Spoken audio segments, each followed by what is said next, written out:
Hey, welcome to Living a Good Life, and we're at our next episode, and I'm really super excited today because we're here with Mr. Greg Mengarelli at the world's oldest rodeo, which is right here in our beautiful hometown of Prescott, Arizona. Greg, thanks for joining me today and giving us a tour and just explaining to us like a little bit about the world's oldest rodeo. And I hear we might get a tour, get to see some of the things that happened, but yeah, it's quite a distinction to be the world's oldest rodeo. So give us a little history of how are we the world's oldest rodeo and how far back does that go? Right, so our rodeo started in 1888, and really what qualifies you is you have to have a contestant who paid an entry fee, you have to have a spectator that paid to get into the event, and then you have to have a prize or prize money. And so that for us started in 1888. Wow. And we've had a rodeo every year. And that's pretty amazing to think about, Brad, when you think about world wars that we went through. Yep. And even a pandemic not too long ago. That was a little bit of a challenge in 2020, but we're so proud to be the world's oldest rodeo. We love the history around our rodeo and the traditions. And this year, the theme is Prescott Traditions. So we're doing a lot this year, looking back on many of the legends that have competed here in our rodeo and kind of highlighting them, as well as the historic ranches around the area here that have contributed to the rodeo.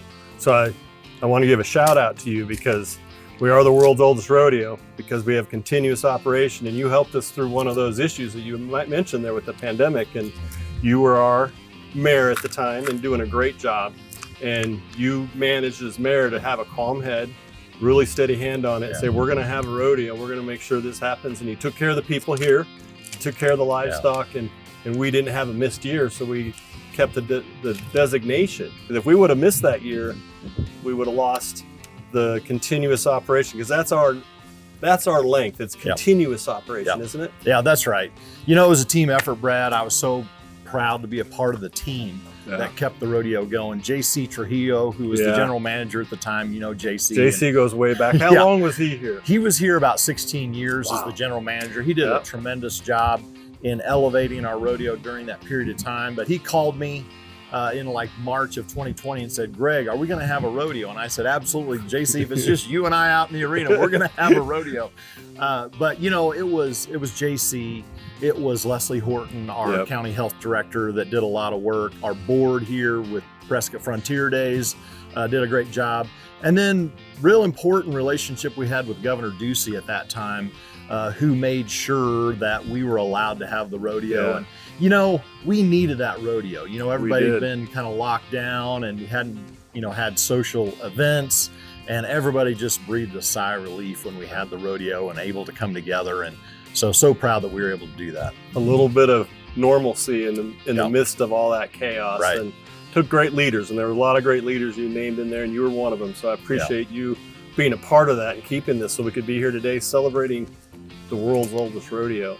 So 1888, July 4th, that was the first year. Yep. Do you know what the prize money was the first year? I don't know what the prize money was, Brad, but we do have the award. It's actually displayed down at the museum, Charlotte Hall Museum. Okay. We have a replica here in the office of that prize. And so probably not a lot of money. Maybe $10 and but back then, $10 was and a couple whiskeys at Whiskey Row. There you go. But yeah, it was a cool little prize that they put together, and so we have it on display here, a replica of it. But over the years, you know, I think with our rodeo, Brad, it was a lot about cowboys and people coming together to celebrate, not just Independence Day, but to celebrate, you know, many times they were out on the ranches for months on end. And so this was an opportunity to come together and have some fun, kick it up, and celebrate Independence Day. And what's cool about it is that's still what we do. You know, you're a Buckle Club member, and when we come into the Buckle Club, there's a lot of people there I don't see for several months, and it's always fun to come together around the rodeo, but it's really about relationships and getting back together and celebrating. Well, rodeo is roundup in Spanish. Yes. So this is a roundup, and you know, ranchers and cowboys do their roundups a couple times a year sometimes. And this is a roundup of celebrating people and Right. coming together to see the livestock and see the people and the good friends. Yep. And back then it was local cowboys, right? Yep. It was in the 1800s and even in the early 1900s. It was local cowboys showing off their skills, and it's evolved. You know, now we're a member of the Professional Rodeo Cowboys Association. We give away $350,000 in prize money to cowboys and cowgirls. We'll have over 700 cowboys and cowgirls come through during our 8 performances, and many of the top performers will be here. And we need to keep relevant and stay relevant in terms of the top echelon of rodeos. And when we walk around, I'll show you a few things that we need to kind of improve to continue to stay relevant and in that top echelon of rodeos. Because when we started, we were named with the likes of Cheyenne and Pendleton and all the big ones, and we want to stay right there in that category.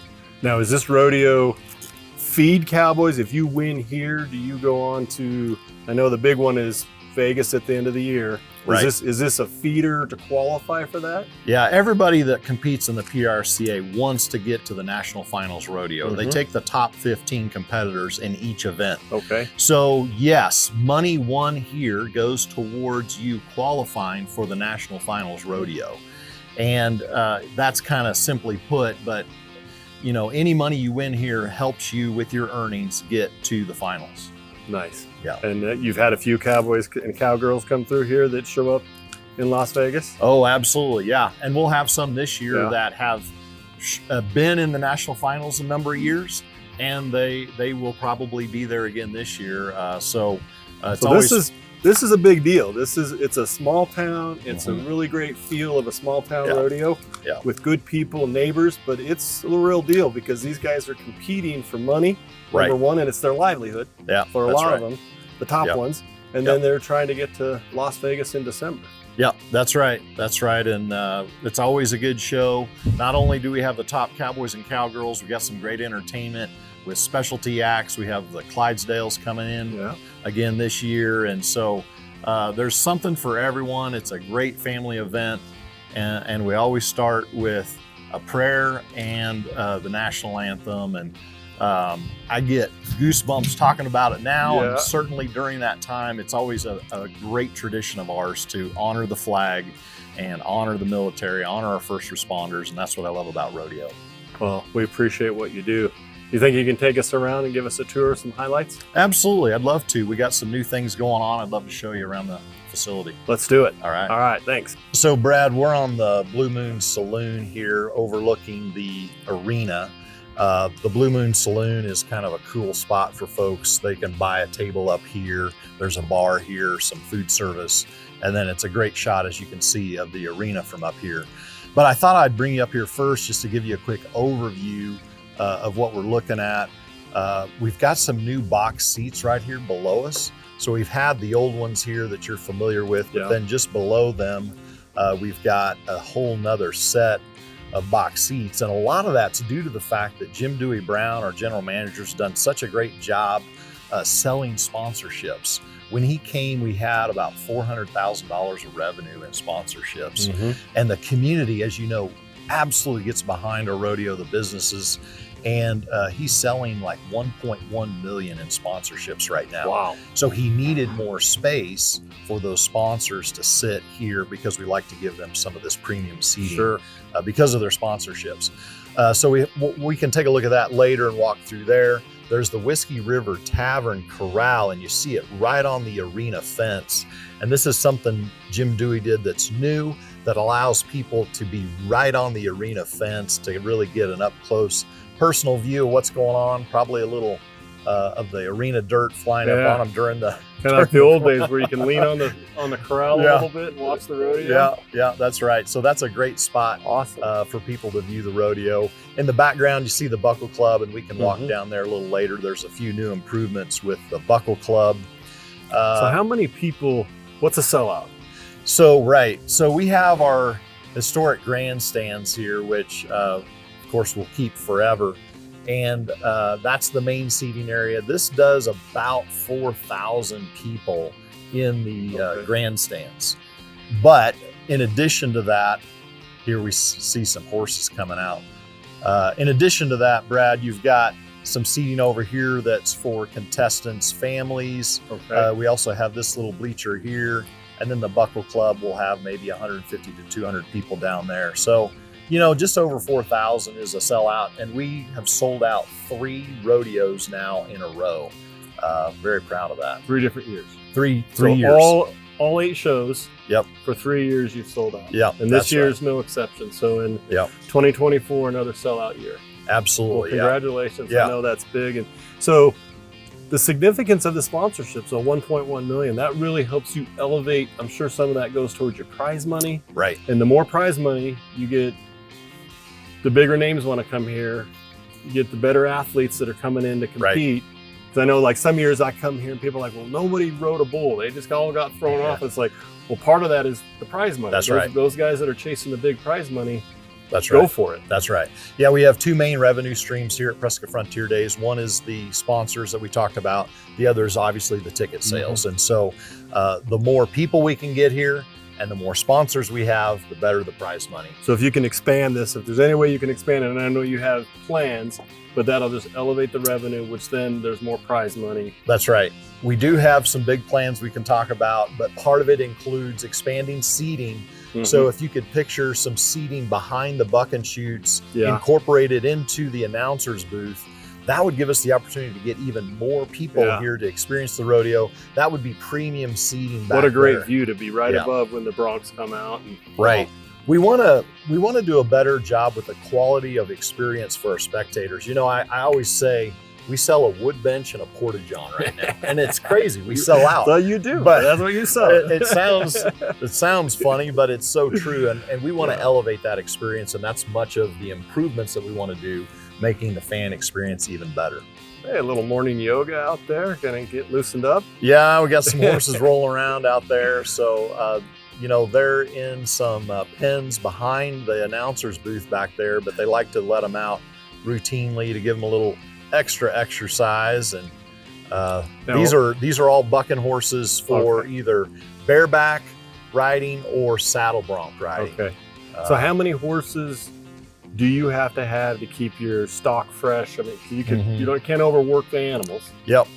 So we've had Vold Pro Rodeo with us as a stock contractor since the early 70s. Wow. And they're out of Colorado. And I don't know exactly the number of horses we have, but I'm going to tell you they probably have back there somewhere in the neighborhood of like 60 or 70 horses. Okay. You know, they take such good care of these horses. You can see how healthy they are. Well, they're athletes. Right. You know, they just are like athletes. the riders. They're They are. athletes. They're not just, you know, Well, any wild horse. I wish I had their job because they work about 8 seconds every other day. But yeah, so they get rotated through, and we have lots of. I don't know if you'd like the conditions they work under, though, Greg. You know, to get them to buck a little bit, those are some pretty compromising conditions. True. Well, true. So I'm curious, is like, are they trained for that? Like, as you said, they're calm right now. You walk out there, but when they get in the chute, is that something that's just conditioned, or is it actually trained? Like, this is how do you get to a bronc? Yeah. No, there's a lot of training that Kirsten Vold goes into with the horses. And of course, part of it's genetics, but they do a lot of practice, and they do a lot of, even without a rider, they have a way to make it feel like there's a rider on them, and they do the flank strap, and they'll practice, if you will, to ensure, because look, a cowboy needs a good buck and bronc to get a good score, because half the score, as you know, is the animal athlete. Yes. And if you get a horse that doesn't buck real hard, that's going to hurt your score. Yeah. Yeah, they get style points. That's right. I call them style points. Yeah, but no, that's right. You gotta barely hanging on, but staying on. That's right. Yeah. Most of these are coral horses of some sort, or paints. Okay. Yeah. This is just a part of their daily routine. Come out, stretch, roll around. Right. They almost all look like they're getting instructions. What's the day? What's our job today? Yeah, and you know, Brad, these guys are actually pretty gentle. You know, you see them bucking for 8 seconds during a rodeo, and you think, wow, that's a wild, crazy horse. And, you know, they just perform well during those 8 seconds, but I could go out there right now probably and start petting half of these horses, and they'd stand there and just enjoy a little scratch, you know. So they're real gentle horses in this kind of setting, but they know when their job is when their number's up and they need to buck, they will do that. So how long have you been in your role running the rodeo and being a part of this?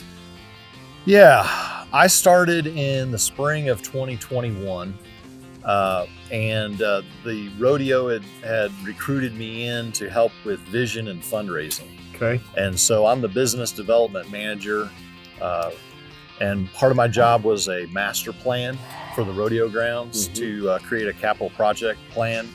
And then the other aspect was just generating more revenue. And so the Buckle Club we started in 2021, and that really was for folks who didn't have a reason to have a banner up in the arena. Maybe they don't have a local business, they might have a regional or national business, or they might be retired, but they just wanted to be involved and they wanted to participate financially.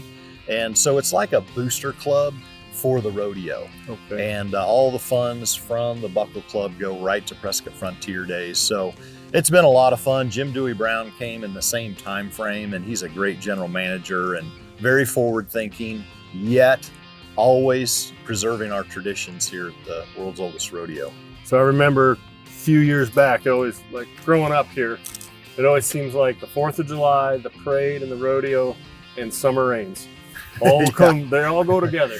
There's always a rain. And I remember it was a few years ago, not too long ago, you guys had a massive thunderstorm and like the arena was just a mud pit. Right. And what did you guys do that year to try to dry it out and get ready? Because it was right in the middle, like midweek of all your performances. Yeah, it is funny how monsoon starts during the rodeo. I think it was John Kekeffer who said, we have a rodeo so that we get rain. Absolutely. Exactly. So we do a lot of different things to dry out the arena.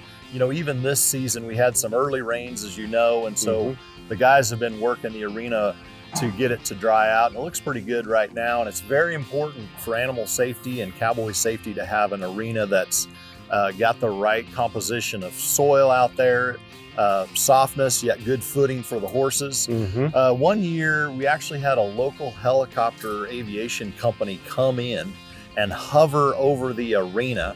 It's like a big fan. Yeah. And it was hot enough, but we needed to move the air. I think he sat here for 5 or 6 hours at least, drying out the arena. So we do everything we can to make sure we have animal safety in mind, as well as the cowboys. Yeah, the extent you have to go to keep the show must go on, That's as they right. say in show business. And right? sometimes it's just going to be sloppy, and that's what it is. Yeah. So, yeah. So a lot of people are excited about your plans for expansion and enhancement. Yes. And it's just upgrading. I mean, if we think 1888, what did this arena look like? What did people probably just leaned up against the fence, kind of like we are right now, and that's how they watched it. And then eventually bleachers, and then eventually beer stands, and so you got to stay current and relevant. Right. So you've talked a lot about how you're trying to keep the rodeo and the rodeo grounds relevant, current. Sometimes people hear the word expansion and they get, oh my God, we're going to lose the charm of the world's oldest rodeo. Because you look up here and you got red, white, and blue bleachers. They're blue, they're wood. It's got a lot of nostalgia. So how do you execute on your vision of keeping the rodeo relevant, getting your sponsorships up like you talked about, because that brings in the better athletes, and keeping that nostalgia? Yeah, so there's several things there, Brad, I would say. Number one, keeping the rodeo here on these historic rodeo grounds is really important to us for the history and the tradition, but also for the local businesses. We're not very far from downtown and Whiskey Row. And so I think having this rodeo grounds kind of in the central part of Prescott is a big deal, and it's important. But this is hallowed ground. I don't know how else to say it. It really is hallowed ground all the way back to the racetrack days. You're familiar with that. But I think the grandstand, we will keep forever. Just this architecture, these were built in the 30s. Really, when I look up in these grandstands during a performance, it gives me chills seeing all the people in here and Yeah. just knowing that this has been here since the 1930s. So we would keep this structure generally. We'd like to upgrade seating. So there's kind of little pieces of it that we will upgrade to improve the spectator's experience, but we want to keep the architecture of that So grandstand. it's kind of like walking through a museum in a sense. You can walk around and you can see some of, I don't know how far back you can point to a date of something that's here, but you just said the 30s, and then that was done in the 50s. And so there's a little bit of history that comes with, keeping it relevant. And then there's going to, somebody 20 years from now is going to say, oh, that was done in the 20s. 2020s, not the 1920s. Right. So that's kind of, people love history, and I think they got to understand that history keeps advancing, and we're just got to keep with it, keep adding our footprint to this great tradition. Yeah, and I think you can do both, right? You Yeah. can honor the traditions and the history, and you need to stay relevant to be a top tier rodeo, and that's what we want to do. And so that's why the improvements to improve the quality of experience for the spectator, but also, we need to make sure the cowboys have a great experience as well. Some of the improvements include indoor stalls for horses, which really helps the cowboys. These cowboys run around in these trailers with their horses in there all over the country.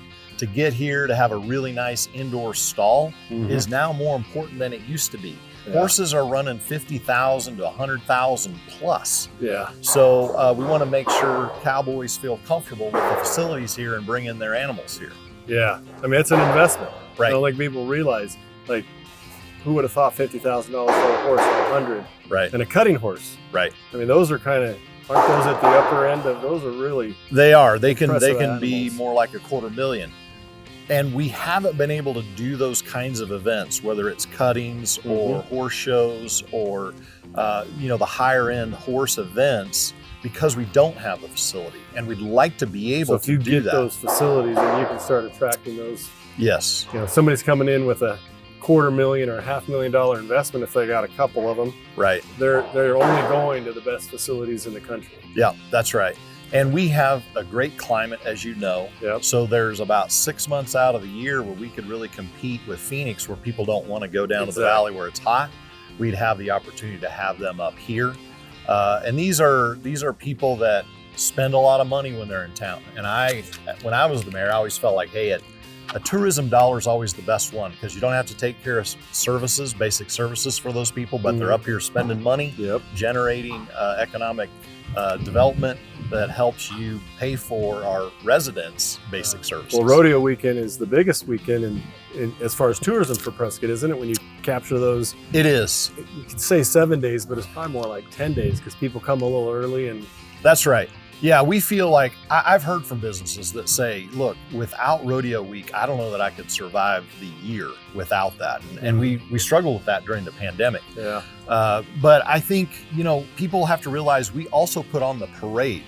So Prescott Frontier Days not only does 8 performances here, we also put on the parade, second largest parade in the state.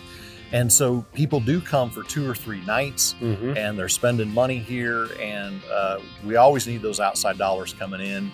And it is the biggest week of the year. I think it generates over the course of a year some $40 million in just economic GDP spending.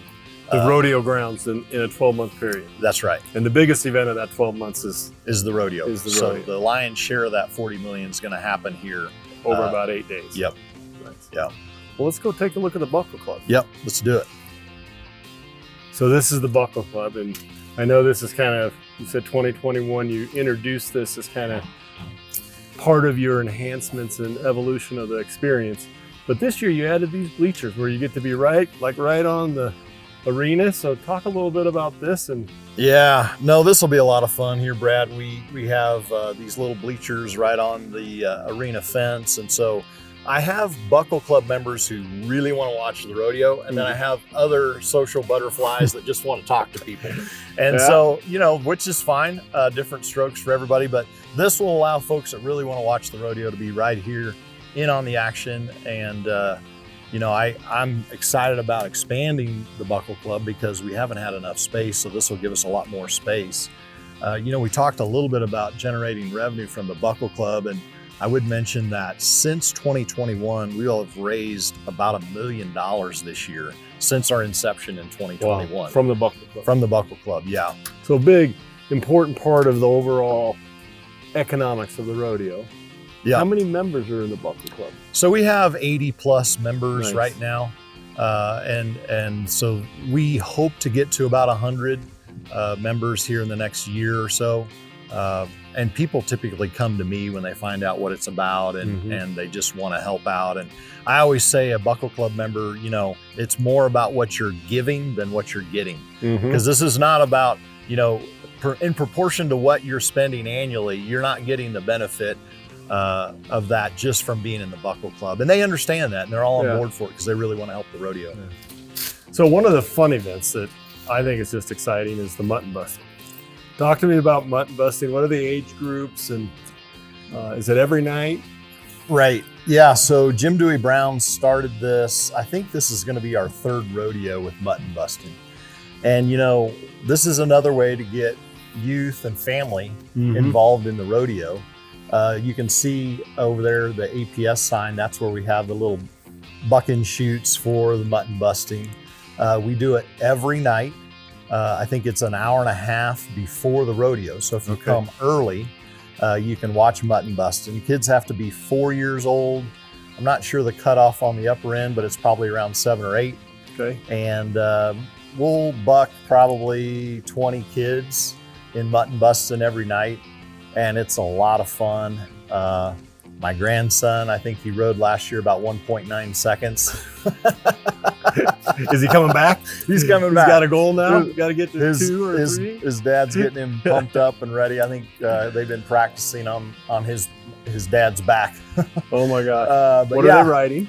What's that? What are they riding? So they're riding sheep. Yeah, Sheep? mutton busting. They're riding sheep out of there. And so they have a little helmet on and a little chest protector vest, and they have a lot of fun. It's very good to get families out here and involved that way. So, well, rodeo is a family event. I mean, it truly is. There's a lot going on other than just the event itself, but it truly is family. And it, as we talked earlier, it brings people together. And sometimes you only see them once a year right here. Yeah, it's important to have that connection. Right. You know, something else we do that people may not know about. We do a lot of giving in the community, scholarships and things, but we do an Exceptional Champions Rodeo, and that's going to happen during the rodeo, during the day. We're going to bring kids with some special needs into the arena, and they get to have their own rodeo experience. Awesome. And that's during rodeo week. During rodeo week, we got just a tremendous response with families who wanted their children to be a part of that rodeo, and it's so fun for us to do and so rewarding for the kids and the families. Yeah, that's great. I'm glad you're able to do that and have some more contestants out here. That's right. More families out. That's what it's all about. Yeah, that's right. Well, Greg, I really appreciate the tour, the history. Really appreciate what you do for the community, what this organization does for the community, because it really is it is our community. This is a big part of it. It's kind of the soul of our community, and we got to keep the rodeo strong. And so I appreciate all that you do. Yeah, thank you. You know, it's a real pleasure to work here. I love working with Jim Dewey Brown, our general manager. Our board does a great job. We have a great team of volunteers. And so it's just a real pleasure and honor for me to work with the rodeo. So thank you. Well, thank you. Congratulations on another sellout season. All right. Thanks, Brad.